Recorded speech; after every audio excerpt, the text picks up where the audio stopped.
কোথা থেকে এসেছেন আপনারা? আমি কল্যাণী থেকে এসেছি। কল্যাণী থেকে। কেমন লাগলো থেরাপিটা? এক এক করে শুনবো, আগে আপনার কাছে শুনি কেমন লাগলো।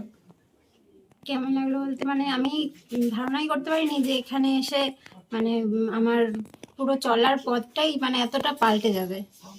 কারণ আমার এত নেগেটিভিটি জন্মে গেছিল আমার মধ্যে যে আজকে মানে নতুন করে এক জন্ম হলেই বলা চলে। একদম একদম। Thank you so much. পুরোটা অনেকে নিতে পারে না, কিন্তু খুব ভালো মেডিটেট হয়েছে। আপনার কেমন লাগলো? সমাজের এই থেরাপিটা দরকার কি দরকার না? অবশ্যই দরকার, কারণ আজকে যেরকম এসে প্রচন্ড রিল্যাক্সিং লাগছে। থ্যাংক ইউ সো এতটাই মাচ। মানে একটা মনে হচ্ছে মাথার থেকে একটা বোঝ নেমে গেছে, এরকম টাইপের লাগছে, খুবই ভালো লাগছে। Thank you so much. আপনাদের সকলকে অনেকটা সময় একসাথে আমরা কাটালাম, খুব ভালো ব্যাচ ছিল, খুব ভালো লাগলো, খুব ভালো লাগলো কাজ করে আমারও। থ্যাংক ইউ সো মাচ, ভালো থাকবেন।